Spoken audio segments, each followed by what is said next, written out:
diesem Video geht es um Geräuschkulissen auf der Anlage für das Modul Abstellung mit Betriebshof. Bei Loks und zum Teil auch Waggons haben Soundmodule längst Einzug gehalten in den Modellbahnalltag.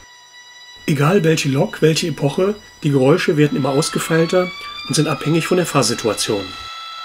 Welcher Hersteller oder Zubehöranbieter dem Originalsound am nächsten kommt, ist immer wieder Thema von Expertendiskussionen.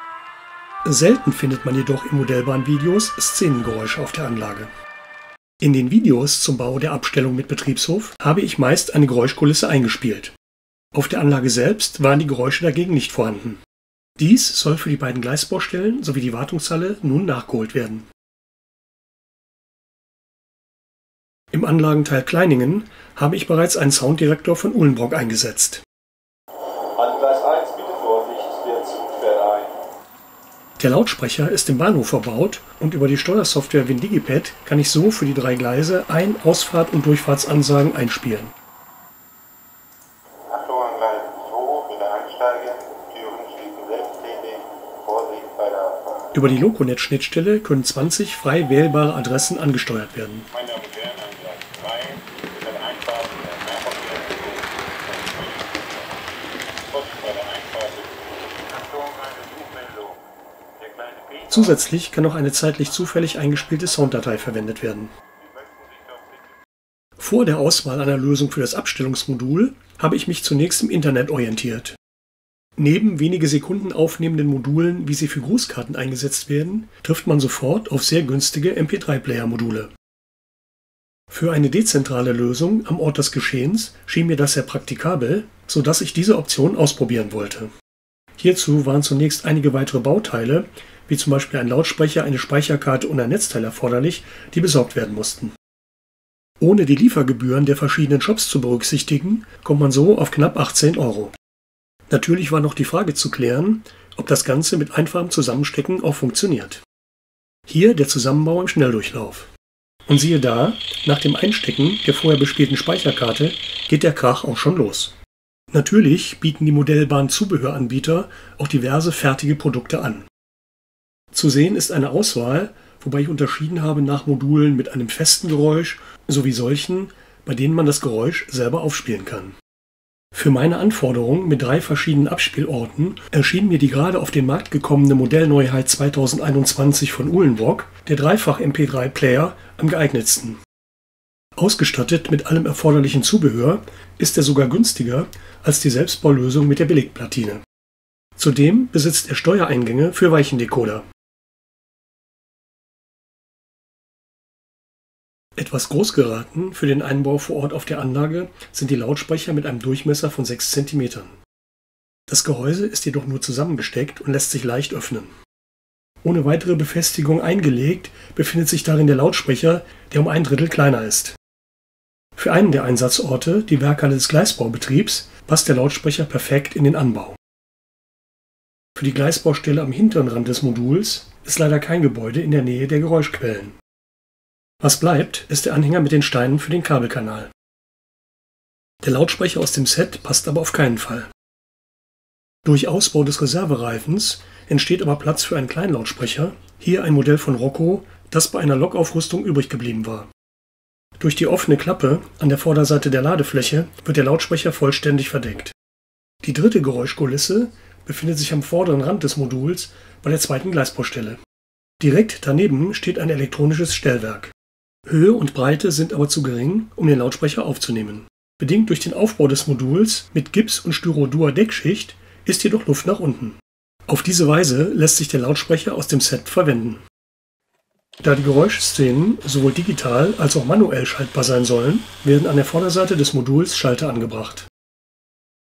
Ich habe die Löcher etwas kleiner gebohrt, damit die Schalter zur besseren Stabilität in das Holz eingedreht werden können. Der Druckschalter schaltet den Strom für die Bewegung der Figuren ein und aus, der parallel über eine Relaiskarte auch digital geschaltet werden kann.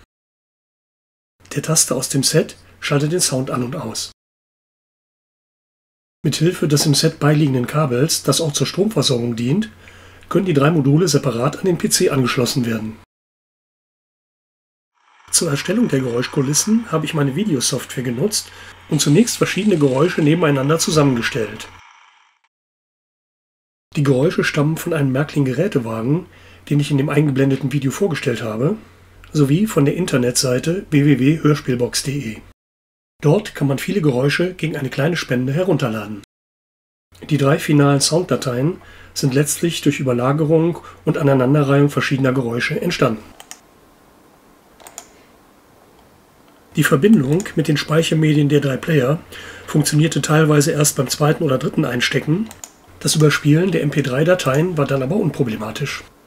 Ich habe 3 einminütige Dateien generiert, die in Endlosschleife laufen können. Die Zeit ist hier verkürzt dargestellt, da es doch eine Weile dauert.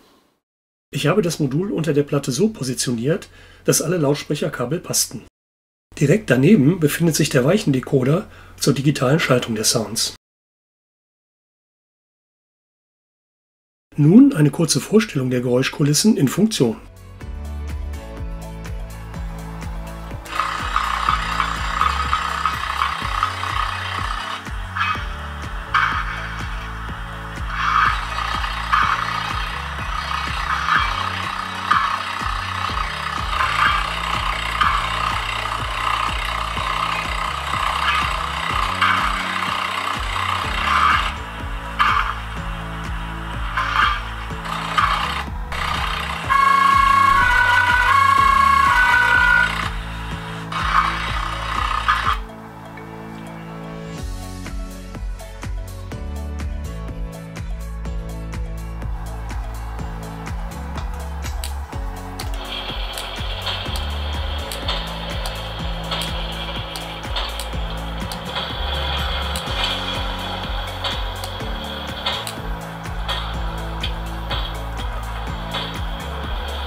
Aufgrund der Digitalisierung können die Funktionen in eine automatische Ablaufsteuerung mit einem PC eingebaut werden. Über die Stellwerkswärterfunktion in dem von mir genutzten Steuerprogramm WinDigibet habe ich so zum Beispiel auch einen 15-minütigen Tag-Nacht-Ablauf für die Lichtfunktionen auf dem Modul Kleinigen zusammengestellt. Ein kurzer Überblick hierzu ist im eingeblendeten Video zu finden.